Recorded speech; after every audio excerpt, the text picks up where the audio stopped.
السلام عليكم ورحمة الله تعالى وبركاته. الحمد لله الحمد لله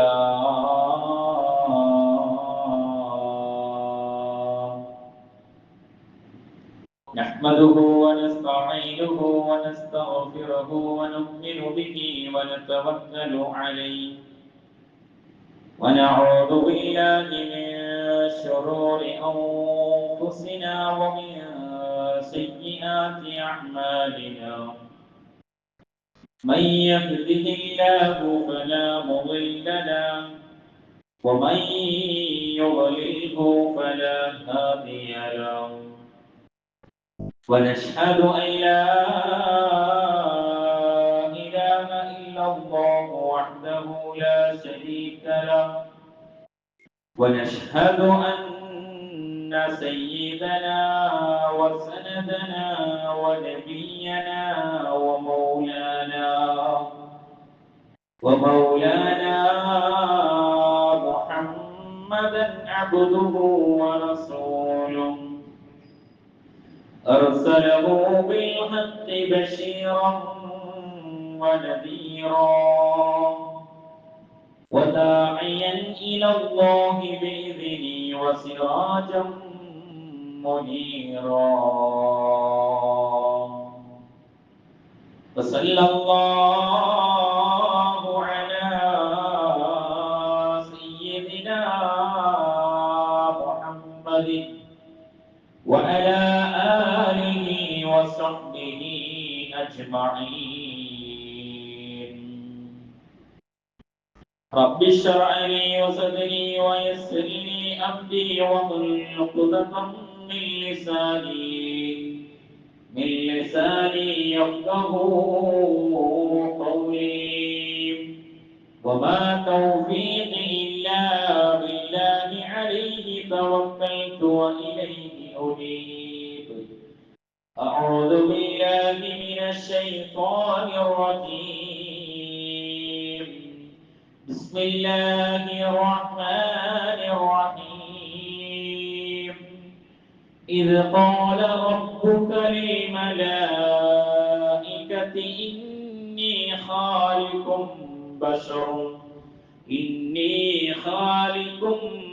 بشرا من طين. صدق الله العلي العظيم. صدق وبلغ رسوله النبي الكريم. ونحن على ذلك من الشاكرين من الشاكرين. الحمد لله رب العالمين. مولاي صل وسلم دائما أبدا على حبيبك خير الخلق كلهم. അല്ലാഹു സുബ്ഹാനഹു വ തആല നാം ഇവിടെ ഒരുമിച്ച് കൂടിയതുപോലെ നാളെ അവന്റെ ജന്നാത്തുൽ നഈമിൽ ഹബീബായ റസൂലുള്ളാഹി സ്വല്ലല്ലാഹു അലൈഹി വസല്ലമ തങ്ങളുടെ കൂടെ ഒരുമിച്ച് കൂടി അനുഗ്രഹിക്കുമാറാകട്ടെ. നാം അറിഞ്ഞും അറിയാതെയും പരസ്യമായും രഹസ്യമായും ചെയ്തു പോയ ധാരാളം പാപങ്ങൾ അല്ലാഹു സുബ്ഹാനഹു വ തആല പുറത്തു നിന്ന് അനുഗ്രഹിക്കുമാറാകട്ടെ. ശേഷിക്കുന്ന കാലം സന്തോഷത്തോടുകൂടി സമാധാനത്തോടുകൂടി ജീവിക്കുവാൻ അല്ലാഹു സുബ്ഹാനഹു വ തആല തൗഫീഖ് നൽകി അനുഗ്രഹിക്കുമാറാകട്ടെ. ആമീൻ യാ റബ്ബൽ ആലമീൻ. അല്ലാഹുവിന്റെ മഹത്തായ അനുഗ്രഹം കൊണ്ട് ഒരു പരിശുദ്ധമായ വെള്ളിയാഴ്ച കൂടിയും സംഗമിക്കാൻ നമുക്ക് സാധിച്ചു. നാഥൻ സ്വീകരിക്കുമാറാകട്ടെ. പ്രിയമുള്ള സത്യവിശ്വാസികളെ, മുഅ്മിനീങ്ങളെ, അല്ലാഹു സുബ്ഹാനഹു വ തആല അവന്റെ സൃഷ്ടിജാലങ്ങളിൽ ഏറ്റവും അത്ഭുതകരമായിട്ടാണ് മനുഷ്യനെ അല്ലാഹു തആല സൃഷ്ടിച്ചിരിക്കുന്നത്. ഈ ലോകത്തുള്ള സകലമാന സൃഷ്ടികളിലും മനുഷ്യേതരവും മനുഷ്യത്വവുമായ ഏത് സൃഷ്ടികൾ നാം എടുത്ത് പരിശോധിച്ചു നോക്കിയാലും അതിലെല്ലാം വളരെയധികം പരിപൂർണവും അത്ഭുതകരവുമായ സൃഷ്ടിപ്പാണ് മനുഷ്യന്റെ. നാം നമ്മുടെ ലോകങ്ങളിലേക്ക് ഒന്ന് ചിന്തിച്ചാൽ മനുഷ്യന്റെ സൃഷ്ടിപ്പ് കണ്ടിട്ടാണോ മറ്റുള്ള വസ്തുക്കളെ മനുഷ്യൻ നിർമ്മിച്ചത് എന്ന് തോന്നിപ്പോകുന്ന രൂപത്തിലാണ് മറ്റുള്ള സൃഷ്ടികളെല്ലാം. മനുഷ്യൻ അവന്റെ ബുദ്ധി കൊണ്ടും അവന്റെ കഴിവുകൊണ്ടും മനുഷ്യൻ സൃഷ്ടിച്ചെടുത്ത സൃഷ്ടികൾ അതെല്ലാം മനുഷ്യനിലേക്ക് നോക്കി അതേ രൂപത്തിലും അതേ മാതൃകയിലുമാണോ എന്ന് പോലും നമുക്ക് സംശയിക്കേണ്ടിയിരിക്കുന്നു. എന്നിരുന്നാലും അല്ലാഹു സുബ്ഹാനഹു വ തആല മനുഷ്യനെ സൃഷ്ടിച്ചിരിക്കുന്നത് വലിയ അത്ഭുതം തന്നെയാണ്. എന്നാൽ അല്ലാഹു സുബ്ഹാനഹു വ തആല പരിശുദ്ധമായ ഖുർആനിലൂടെ നമ്മളോട് പറയുന്നു, ഈ മനുഷ്യനെ ഞാൻ സൃഷ്ടിച്ചിരിക്കുന്നത് മണ്ണിൽ നിന്നാണ് എന്ന്. إذ قال ربك للملائكة إني خالق بشرا من طين. മനുഷ്യനെ സംബന്ധിച്ച് അല്ലാഹു തആല പരിശുദ്ധമായ ഖുർആനിലൂടെ നമുക്ക് പറഞ്ഞു തന്നത്, അല്ലാഹു സുബ്ഹാനഹു വ തആല മലക്കുകളോട് പറഞ്ഞു, ഇദ് ഖാല റബ്ബുക, നബിയേ അങ്ങയുടെ റബ്ബ് ആ മലക്കുകളോട് പറയുകയാണ്, മലായിക മലക്കുകളോട് പറയുന്നു, ഇന്നി ഖാലിഖും ബശറൻ മിൻ തീൻ, മണ്ണിൽ നിന്ന് ഞാൻ കുറെ ആളുകളെ സൃഷ്ടിക്കുന്നുണ്ട്, പടയ്ക്കുന്നുണ്ട് എന്ന്. എന്നിട്ടോ അല്ലാഹു സുബ്ഹാനഹു വ തആല പരിശുദ്ധമായ ഖുർആനിലൂടെ പറയുന്നു, ഫഇദാ സവൈതുഹു വനഫഖതു ഫീഹി മിൻ റൂഹി ഫഖഉ ലഹു സാജിദീൻ. അല്ലാഹുവിന്റെ സൃഷ്ടിപ്പ് പരിപൂർണമായ സമയത്ത് അല്ലാഹു സുബ്ഹാനഹു വ തആല മണ്ണിൽ നിന്ന് സൃഷ്ടിച്ച മനുഷ്യനിലേക്ക് അല്ലാഹു തആല റൂഹിനെ ഊതുകയാണ്. മണ്ണ് കൊണ്ട് സൃഷ്ടിച്ച ആ മനുഷ്യനിലേക്ക്, അതൊരു മനുഷ്യനായിട്ടില്ല, വെറും കളിമണ്ണ് കൊണ്ട് സൃഷ്ടിച്ച ആ രൂപത്തിലേക്ക് അല്ലാഹു സുബ്ഹാനഹു വ തആല അവന്റെ റൂഹിനെ ഊതിക്കൊടുക്കുകയാണ്.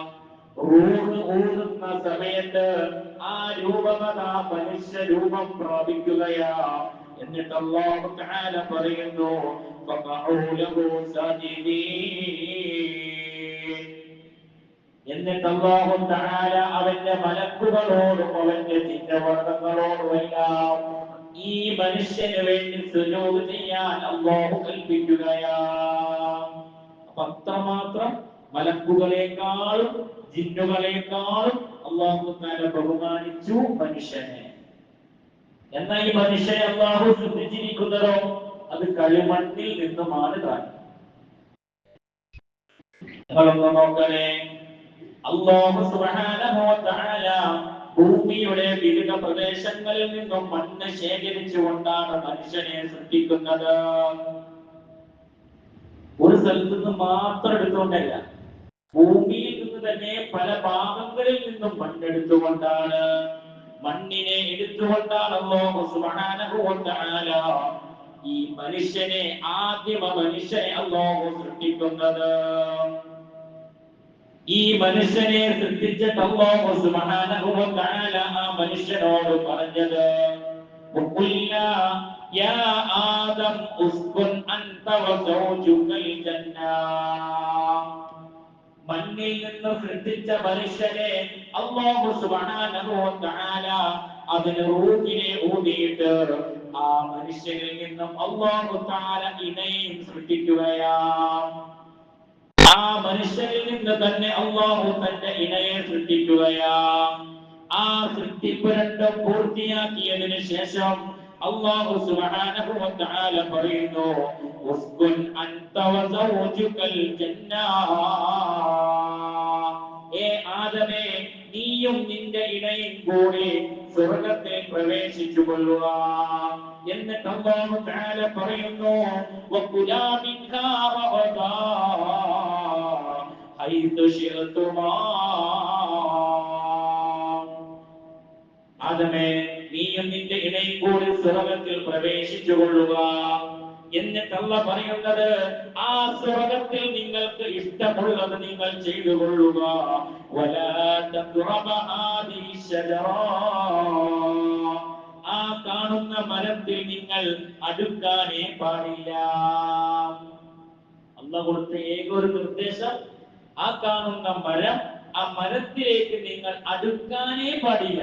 തൊടാൻ പാടില്ല എന്നല്ല പറഞ്ഞത്, ആ മരത്തിലേക്ക് നിങ്ങൾ അടുത്തു പോകാനേ പാടില്ല.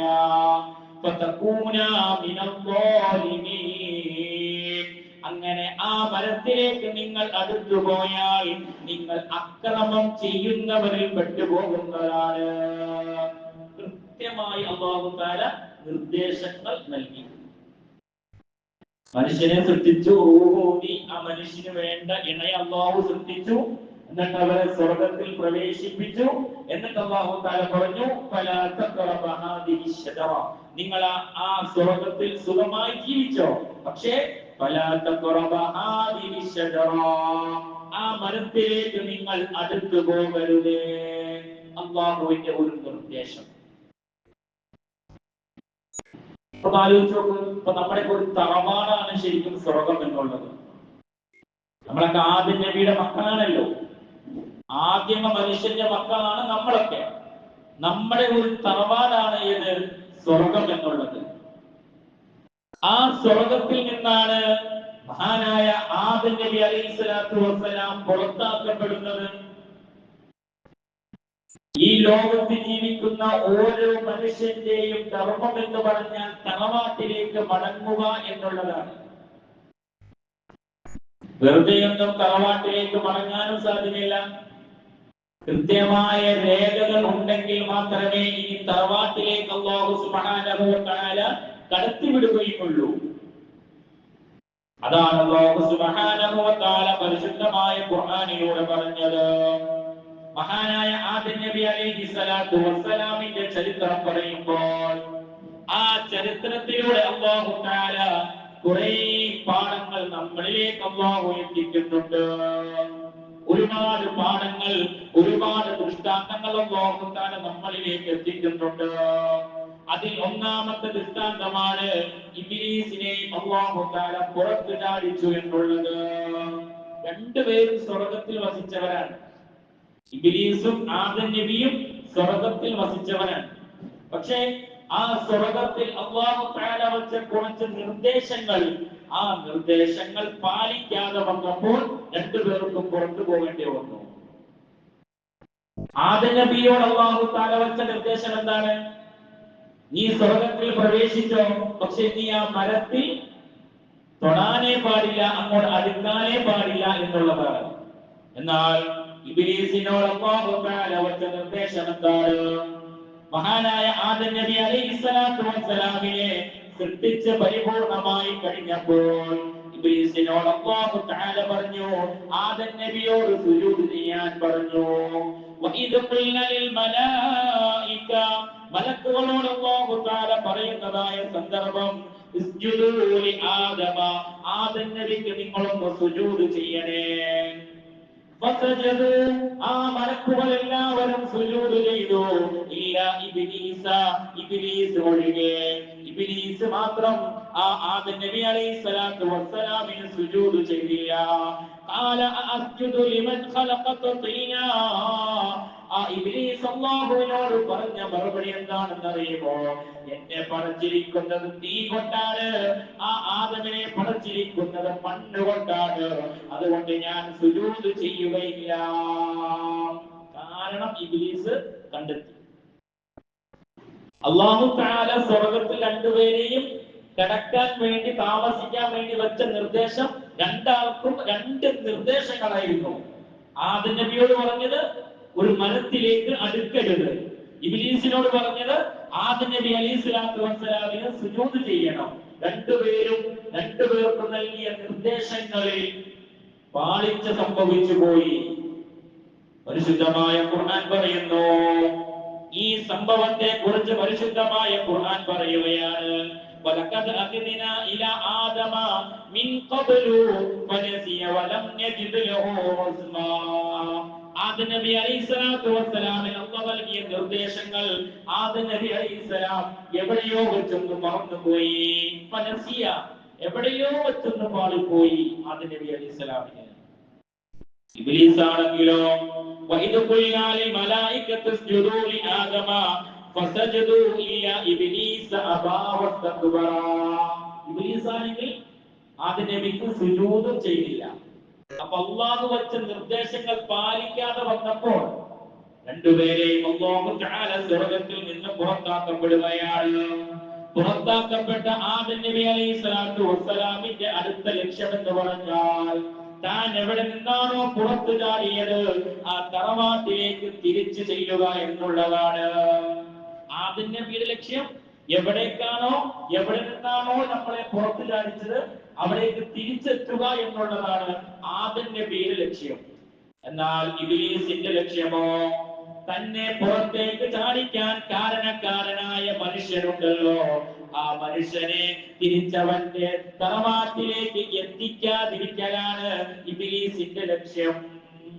ഈ ലോകത്ത് ആദം നബി അലൈഹിസ്സലാത്തു വസ്സലാം ഈ ലോകത്തേക്ക് വന്നത് മുതൽ ആദം നബിയും തന്റെ മക്കളും അവർ ചെയ്തുകൊണ്ടിരിക്കുന്ന അമലുകളുടെ പ്രത്യേകത അവർ തറവാട്ടിലേക്ക് തിരിച്ചു പോവുക എന്നുള്ളതാണ്. കാരണം സ്വസ്ഥമായ ഒരു ജീവിതം ആഗ്രഹിക്കാത്ത ആരാണുള്ളത്? അത് ഈ ലോകത്ത് ഒരു കാരണവശാലും കിട്ടുകയില്ല. അത് കിട്ടണമെങ്കിൽ അത് പാരത്രികമായ ലോകത്ത് മാത്രമേ കിട്ടുകയുള്ളൂ. അതിലേക്ക് മടങ്ങിപ്പോവുക എന്നുള്ളതായ ഒരു വലിയ ലക്ഷ്യത്തോടെയാണ് ആദം നബി അലൈഹിസ്സലാത്തു വസ്സലാം ഭൂമിയിൽ ഇറങ്ങിയത് മുതൽ തന്റെ പ്രവർത്തനങ്ങളുമായി മുന്നോട്ട് പോയത്. എന്നാൽ ഇബ്ലീസോ ഈ ആദം നബി അലൈഹിസ്സലാം കാരണമാണ് ഞാൻ സ്വർഗ്ഗത്തിൽ നിന്ന് പുറത്തു ചാടിയത്. ആ ആദം നബിയെയും തന്റെ മക്കളെയും എന്ത് വില കൊടുത്തും സ്വർഗ്ഗത്തിലേക്ക് എത്തിക്കാതിരിക്കാനാണ് ഇബ്ലീസിന്റെ പണി. അതുകൊണ്ടാണ് കഴിഞ്ഞയാഴ്ച ഞാൻ പറഞ്ഞത്, ഇബ്ലീസ് എന്ന് പറഞ്ഞാൽ നിങ്ങളുടെ വ്യക്തമായ ശത്രുവാണ്. നിങ്ങൾ പ്രവേശിക്കുന്ന എല്ലാ വഴികളിലൂടെയും ഇബ്ലീസ് കടന്നു വരും. എന്ത് നന്മ ചെയ്യാൻ ഉദ്ദേശിച്ചാലോ അതിലെല്ലാം ഇബ്ലീസ് കടന്നു വന്നുകൊണ്ട് നിങ്ങളെ വഴിതെറ്റിക്കുമെന്ന് ഹബീബായ റസൂലുള്ളാഹി സ്വല്ലല്ലാഹു അലൈഹി വസല്ലം. അതുകൊണ്ട് തന്നെ ദുനിയാവിൽ കരുതലോടെ ശ്രദ്ധയോടെ ജീവിക്കാനാണ് അല്ലാഹു സുബ്ഹാനഹു വ തആല നമ്മളോട് കൽപ്പിക്കുന്നത്. അപ്പോൾ നിങ്ങൾ പരിശുദ്ധമായ ഖുർആനിൽ അല്ലാഹു തആല പറയുന്നു, യാ ബനി ആദം, അല്ലയോ ആദം സന്തതികളെ, ലാ യുഫ്തിനന്നകും ശൈത്താൻ, ശൈത്താൻ നിങ്ങളെ വഴിതെറ്റിക്കുന്നതാണ്. ഏതുപോലെ എന്നറിയുമോ? കമാ അഖറജ അബവൈകും മിനൽ ജന്ന, നിങ്ങളുടെ പിതാവിനെ അവൻ സ്വർഗ്ഗത്തിൽ നിന്ന് പുറത്തു ചാടിച്ചതാണ്. ആദം നബി അലൈഹിസ്സലാത്തു വസ്സലാമായ നിങ്ങളുടെ പിതാവിനെ സ്വർഗ്ഗത്തിൽ നിന്ന് പുറത്തു ചാടിച്ചവനാണ് ഇബ്ലീസ് ലഅനത്തുല്ലാഹി അലൈഹി. അതുകൊണ്ട് ആ ഫിത്നയിൽ നിങ്ങൾ പെട്ടുപോകരുത്. എന്നാൽ ആദം സന്തതികളായ നമ്മുടെ രീതി എങ്ങനെയാണ്? നമ്മുടെ ജീവിത ശൈലി എങ്ങനെയാണ്? സ്വർഗമോ അതിന്റെ അനുഗ്രഹമോ കണ്ടിട്ടില്ലാത്ത മനുഷ്യൻ സ്വർഗത്തിനു വേണ്ടി പണിയെടുക്കുകയാണ്. അവൻ ജീവിക്കുന്ന ലോകം അവൻ സ്വർഗമാക്കാൻ നോക്കുകയാണ്. വലിയ വലിയ കെട്ടിടങ്ങളും വലിയ വലിയ സൗകര്യങ്ങളും ഈ ഭൂമിയിൽ അവൻ ഏർപ്പെടുത്തുന്നു. സ്വർഗം അവൻ കണ്ടിട്ടില്ല, സ്വർഗം അവൻ അനുഭവിച്ചിട്ടില്ല. പക്ഷേ സ്വർഗത്തിന് തുല്യമായ രൂപത്തിൽ ഈ ലോകത്തെ അവൻ കെട്ടിപ്പടുക്കാൻ നോക്കുന്നു. ഈ ലോകത്തെ സുഖസൗകര്യത്തിനു വേണ്ടി എല്ലാം തള്ളിക്കളയാൻ തയ്യാറാവുന്നു. പരിശുദ്ധമായ ഖുർആനിൽ അല്ലാഹു സുബ്ഹാനഹു വ തആല പറഞ്ഞതും അതാണ്.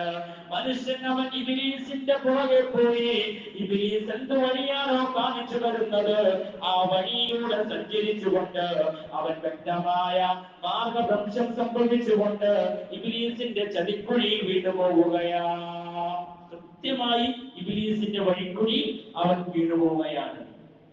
എന്നാൽ മനുഷ്യനെ അല്ലാഹു തആല ഈ ലോകത്തേക്ക് അയച്ചതിന്റെ ലക്ഷ്യം എന്താണ്? കൃത്യമായി അവന്റെ തറവാട്ടിലേക്ക് മടങ്ങി ചെല്ലുക.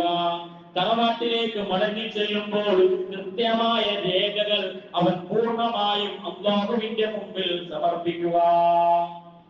കൃത്യമായ രേഖകൾ അല്ലാഹുവിന്റെ മുമ്പിൽ സമർപ്പിക്കുക. ഇത് നമ്മള് കൃത്യമായ SIR വേണ്ടി കൃത്യമായ രേഖകളൊക്കെ തയ്യാറാക്കുന്ന ഒരു തിരക്കിലാണ്. ഏത് ഈ ലോകത്ത്, ഈ നശ്വരമായ ഈ ലോകത്ത് നമ്മൾ ജീവിക്കുന്നതിന് വേണ്ടി കൃത്യമായി നമ്മൾ രേഖകളൊക്കെ തയ്യാറാക്കുന്ന ഒരു തിരക്കിലാണ്. തയ്യാറാക്കണ്ട എന്നല്ല പറഞ്ഞത്, തയ്യാറാക്കണം. വലിയ ആശങ്കകളൊന്നും വേണ്ട, ജാഗ്രത മതി.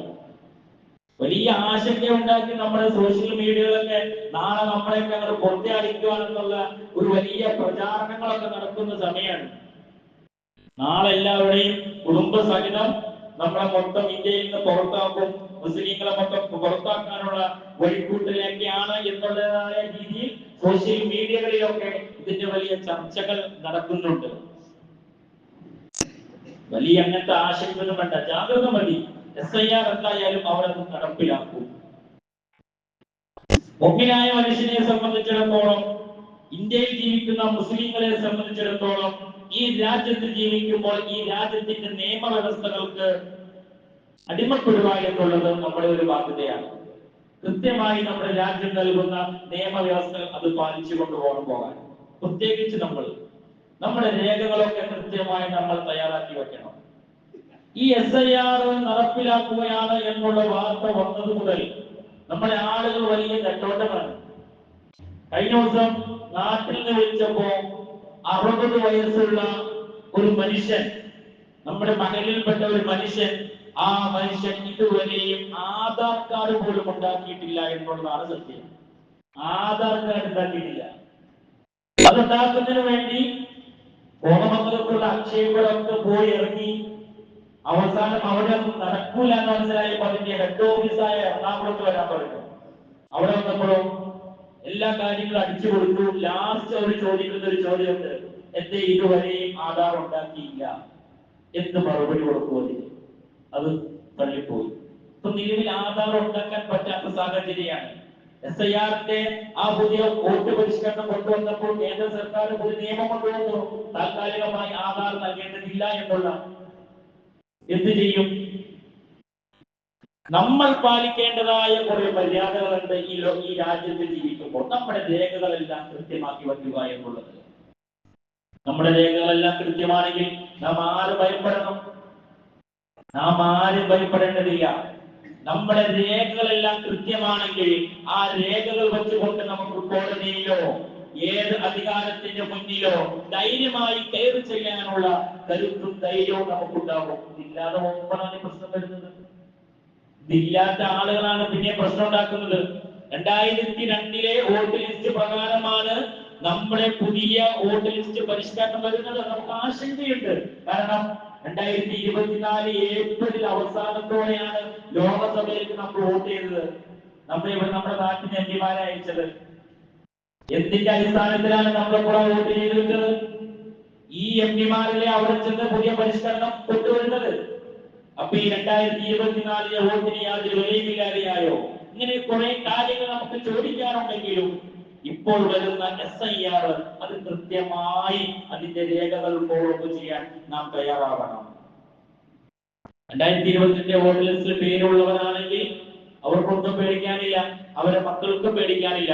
അവർ തരുന്ന ആ ബില്ലുമ തരുന്ന ആ ഫോം കൃത്യമായി 1, 2, 3 മിനിറ്റ് ശ്രദ്ധിച്ചാൽ പൂരിപ്പിക്കാവുന്ന ഫോമുള്ളൂ. അത് കൃത്യമായി പൂരിപ്പിച്ച് അവർക്ക് നൽകുക.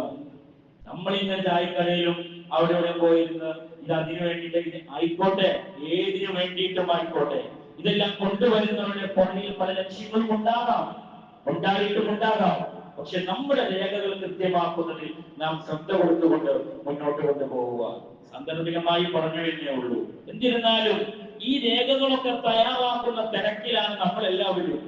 എന്നാൽ ശാശ്വതമായി പോകേണ്ട ലോകത്തിലേക്കുള്ള രേഖകൾ എത്ര പേർ പൂർത്തിയാക്കിയിട്ടുണ്ട്? നിങ്ങളുടെ മുമ്പിലേക്ക് മുൻകർ നക്കീർ എന്ന് പറയുന്ന PLO-മാർ വരുന്ന സമയം അതിവിദൂരമല്ല. ആ PL-ലേക്ക് നൽകാനുള്ള ഉത്തരങ്ങൾ കൃത്യമായ രേഖകൾ തയ്യാറാക്കി വയ്ക്കുമ്പോൾ മുൻകർ നക്കീറിന്റെ ഉള്ളിലേക്ക് കടന്നു ചെന്നുകൊണ്ട്, ഖബറിന്റെ ഉള്ളിലേക്ക് കടന്നു ചെന്നുകൊണ്ട് മുൻകർ നക്കീർ ചോദിക്കുന്ന ചോദ്യങ്ങൾക്ക് കൃത്യമായി ഉത്തരം പറയാൻ എത്ര പേർക്കാണ് ധൈര്യമുള്ളത്? എത്ര പേരാണ് ഉത്തരം കണ്ടുവച്ചിട്ടുള്ളത്? അത് കൃത്യമായി നമ്മൾ കണക്കാക്കണം. കേവലം നമ്മുടെ ഇന്ത്യയിൽ നിന്ന് നമ്മളിപ്പോ പുറത്താക്കുന്ന പൗരത്വമല്ല അത്. മറിച്ചോ ഈ ലോകത്ത് നിന്നേ നമ്മുടെ പൗരത്വം കട്ട് ചെയ്തിട്ട് പാരത്രികമാകുന്ന ആഖിറത്തിലേക്കുള്ള പൗരത്വം നൽകുവാൻ അല്ലാഹു സുബ്ഹാനഹു വ തആല നമ്മളെ ക്ഷണിക്കുകയാ. അത് ചുമ്മാ പറ്റൂല. കൃത്യമായ രേഖകൾ നമ്മുടെ കയ്യിലുണ്ടാകണം. കൃത്യമായ അടിസ്ഥാനപരമായ രേഖകൾ ഉണ്ടാകണം. എന്താണ് അതിന്റെ ഒന്നാമത്തെ രേഖ? അല്ലാഹു സുബ്ഹാനഹു വ തആല പറയുന്നു, ഇന്നല്ലദീന ആമനൂ വഅമിലുസ് സ്വാലിഹാത്ത്. ഒന്നാമതായി അല്ലാഹു പറയുന്ന രേഖ ഇന്നല്ലദീന ആമനൂ, വിശ്വാസം ഉണ്ടായിരിക്കുക എന്നുള്ളതാ. വിശ്വാസിയാകണം. ഒരു മനുഷ്യൻ വിശ്വാസിയാവുക. വിശ്വാസിയാവുക എന്നുള്ളതിന്റെ തെളിവെന്താണ്? അശ്ഹദു അല്ലാ ഇലാഹ ഇല്ലല്ലാഹ് വഅശ്ഹദു അന്ന മുഹമ്മദർ റസൂലുള്ളാഹ്. അല്ലാഹനെ അംഗീകരിക്കുക. അല്ലാഹ് റബ്ബാണ്, രക്ഷിതാവാണ് എന്ന് അംഗീകരിക്കുക. അവന് പുറമെ ആരാധനയ്ക്കൊരു മറ്റൊരാളുമില്ല എന്ന് മനസ്സുകൊണ്ട് വിശ്വസിക്കുക. ഇതാണ് വിശ്വാസി എന്ന് പറഞ്ഞാൽ, ഈമാൻ എന്ന് പറഞ്ഞാൽ. അല്ലാഹ് ഒന്നാമതായിട്ട് ചോദിക്കുന്ന രേഖ അതാണ്. നീ വിശ്വാസിയാണോ? ഇന്നല്ലദീന ആമനൂ, നീ അല്ലാഹുവിനെ വിശ്വസിക്കുന്നവനാണോ? ഇത് അല്ലാഹ് ഒന്നാമത് ചോദിക്കുന്ന രേഖയാണ്. ഈ രേഖ എടുത്തു വെച്ച കുഴപ്പമില്ല. ഇത് വിശ്വാസമാണ്. ഈ വിശ്വാസത്തിൽ എന്തെങ്കിലും പാകപ്പിഴകൾ വന്നുപോയാലോ? അല്ലാഹു സുബ്ഹാനഹു വ തആല പരിശുദ്ധമായ ഖുർആനിലൂടെ പറയുന്നു, ഇന്നല്ലാഹ ലാ യഗ്ഫിറു അൻ യുശ്റക ബിഹി. അല്ലാഹുവിനോട് പങ്കു ചേർക്കുന്നവരെ നിങ്ങളെ അല്ലാഹു തആല നിങ്ങളുടെ പാപങ്ങൾ അല്ലാഹു പുറത്തു തരുന്നതല്ല. ലാ യഗ്ഫിറു അൻ യുശ്റക ബിഹി. ഈമാനിൽ പിഴവ് സംഭവിക്കുന്നവരെ നിങ്ങൾക്ക് അല്ലാഹു പുറത്തു തരൂല. വയഗ്ഫിറു മാ ദൂന ദാലിക ലിമൻ യശാ. എന്നാൽ മറ്റുള്ള പാപങ്ങളൊക്കെ അല്ലാഹു ഉദ്ദേശിച്ചാൽ അല്ലാഹു പുറത്തു തരുന്നതാ. ഈമാൻ പൂർണ്ണമാക്കുക. അല്ലെങ്കിൽ ഈ ലോകത്ത് നിന്ന് പൗരത്വം നഷ്ടപ്പെട്ടു പോകും. നാളെ പാരത്രികമായ ലോകത്ത് പൗരത്വം കിട്ടൂല. മഹാനായ ഉസ്മാൻ റളിയല്ലാഹു തആല അൻഹു പറയുന്നു, മൻ മാത വഹുവ യഅലമു അന്നഹു ലാ ഇലാഹ ഇല്ലല്ലാഹ്. ആരെങ്കിലും ലാ ഇലാഹ ഇല്ലല്ലാഹ് മനസ്സിലാക്കി യഥാർത്ഥമായ വിശ്വാസിയായി ഈ ലോകത്തോട് വിട പറഞ്ഞവനാണെങ്കിൽ ദഖലൽ ജന്നാ, അവൻ സ്വർഗ്ഗത്തിൽ പ്രവേശിക്കുന്നതാണ്. ലാ ഇലാഹ ഇല്ലല്ലാഹ് പൂർണ്ണമാക്കുക. അതാണ് ഒന്നാമത്തെ ധർമ്മം. അത് വിശ്വാസപരമായ കാര്യമാണ്. രണ്ടാമതായി അല്ലാഹു തആല പറയുന്നു, വഅമിലുസ് സ്വാലിഹാത്ത്. സ്വാലിഹായ സൽക്കർമ്മങ്ങൾ നിന്റെ ജീവിതത്തിൽ നീ കൊണ്ടുവരണേ. സ്വാലിഹായ സൽക്കർമ്മങ്ങൾ നിന്റെ ജീവിതത്തിൽ കൊണ്ടുവരണേ.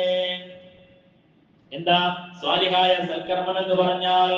മഹാനായ റസൂലുള്ളാഹി സ്വല്ലല്ലാഹു അലൈഹി വസല്ലമ തങ്ങൾ പറയുന്നു, ഇന്ന അവ്വല മാ യുഹാസബു ബിഹിൽ അബ്ദു യൗമൽ ഖിയാമത്തി മിൻ അമലിഹി. ഒരു മനുഷ്യൻ മരണപ്പെട്ടുകൊണ്ട് അല്ലാഹുവിന്റെ മുമ്പിൽ ചെല്ലുമ്പോൾ അല്ലാഹു ആദ്യമായി ചോദിക്കുന്നത് സ്വലാത്തുഹു, അവന്റെ നമസ്കാരത്തെ കുറിച്ചാണ്. ഒരു മനുഷ്യൻ അള്ളാന്റെ മുമ്പിൽ ചെല്ലുമ്പോ അള്ളാഹ് ആദ്യമായി ചോദിക്കുന്നത് അവന്റെ നമസ്കാരത്തെ കുറിച്ചാണ്. ആ നമസ്കാരത്തെ കുറിച്ച് ചോദിക്കുമ്പോൾ അതിലവൻ വിജയിച്ചാൽ മുമ്പോട്ടുള്ള അവന്റെ ഓരോ രേഖകളും ഓട്ടോമാറ്റിക്കായിട്ട് അവനക്ക് ക്ലിയർ ആയി വരുന്നതാ. അവന്റെ അമലിൽ നിന്ന് ആദ്യമായി സമർപ്പിക്കേണ്ട രേഖ നിസ്കാരത്തെ കുറിച്ചാണ്. നിസ്കാരം അല്ലാഹ് ഇങ്ങനെ ചോദിക്കും, കൃത്യമായിരുന്നോ, കൃത്യമാണോ എന്നൊക്കെ അല്ലാഹ് പരിശോധിക്കുമ്പോൾ ആ രേഖ ക്ലിയർ ആണെങ്കിൽ പിന്നീട് അങ്ങോട്ടുള്ള രേഖകളൊക്കെ ഓട്ടോമാറ്റിക് തന്നെ ക്ലിയർ ആയി വന്നോളും. എന്നാലോ ഈ രേഖ എങ്ങാനും പരാജയപ്പെട്ടു പോയാൽ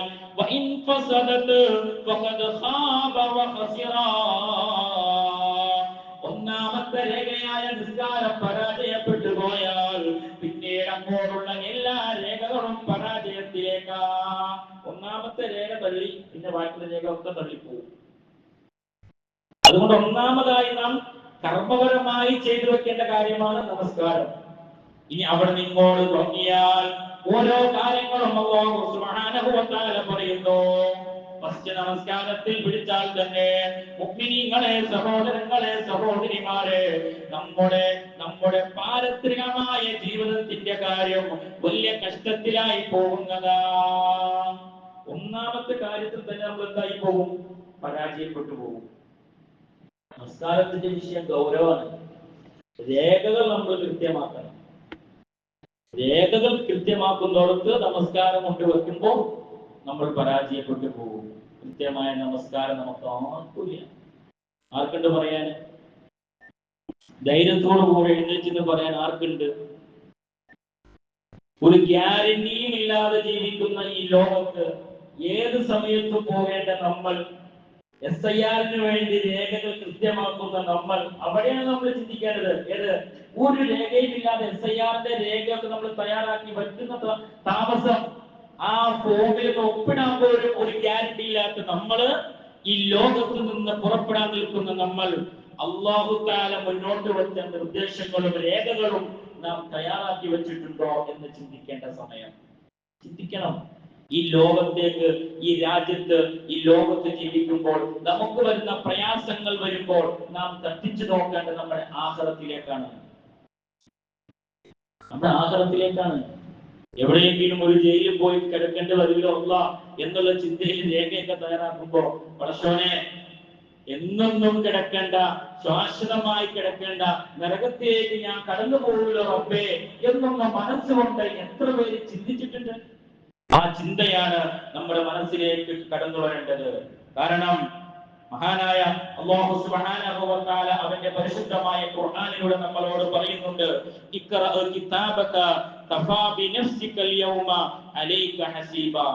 ഈ കിതാബെല്ലാം, നിങ്ങളുടെ നന്മ തിന്മകളെല്ലാം എഴുതി വെക്കുന്ന കിതാബ്, വേറെ ആരെയുമല്ല പരിശോധിക്കാൻ ഏൽപ്പിക്കുക. ഇഖ്റഅ കിതാബക, നിങ്ങളുടെ കിതാബിനെ അല്ലാഹു നിങ്ങളുടെ കയ്യിലേക്ക് തരിക.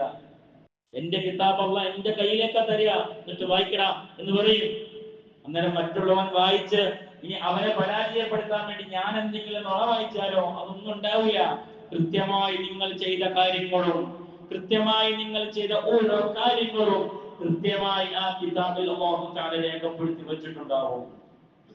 ആ സമയത്ത് പരാജയപ്പെട്ടു പോയാൽ, ആ സമയത്ത് ആകെ ബേജാറായി പോയാൽ നമ്മുടെ അവസ്ഥ ഭയങ്കര പരിതാപകരമാണ്. അതുകൊണ്ട് നമ്മുടെ രാജ്യത്ത് ജീവിക്കാനുള്ള രേഖകൾ തയ്യാറാക്കുമ്പോൾ തന്നെ നാളെ അല്ലാഹുവിന്റെ മുമ്പിൽ സമർപ്പിക്കേണ്ട രേഖകളും നാം തയ്യാറാക്കി വെക്കുക. അല്ലാഹു സുബ്ഹാനഹു വ തആല അവന്റെ പരിശുദ്ധമായ ഖുർആനിൽ പറയുന്നു, യാ അയ്യുഹന്നാസ്, അല്ലയോ ജനങ്ങളെ, ഇന്ന വഅദല്ലാഹി ഹഖ്ഖുൻ. അല്ലാഹു തആല പറയുന്ന കാര്യങ്ങൾ, അല്ലാഹുവിന്റെ വാഗ്ദാനങ്ങളെല്ലാം അത് കൃത്യമായി നടക്കുക തന്നെ ചെയ്യും. ഫലാ തഗുറന്നകുമുൽ ഹയാത്തുദ് ദുനിയ. ഈ ദുനിയവിയായ ജീവിതത്തിന്റെ പുറകെ പോയി നിങ്ങൾ പരാജയപ്പെട്ടു പോകരുത്. വലാ യുഗറന്നകും ബില്ലാഹിൽ ഗറൂർ. നിങ്ങൾ എങ്ങാനും പരാജിതരുടെ കൂട്ടത്തിൽ പെട്ടുപോയാൽ, ഇബ്ലീസിന്റെ വഴിയിൽ പെട്ടുപോയാൽ നിങ്ങൾക്കത് വലിയ പരാജയമായിരിക്കും. നിങ്ങളെ ഒന്ന് കൈപിടിച്ച് സഹായിക്കാൻ ആ സമയത്ത് ആരും ഉണ്ടാകുകയില്ല എന്ന് പരിശുദ്ധമായ ഖുർആൻ നമ്മളെ ബോധ്യപ്പെടുത്തുന്നുണ്ട്. അല്ലാഹു സുബ്ഹാനഹു വ തആല കാര്യങ്ങൾ മനസ്സിലാക്കാനും അതനുസരിച്ച് പ്രവർത്തിക്കാനും അല്ലാഹു നമുക്ക് തൗഫീഖ് നൽകുമാറാകട്ടെ.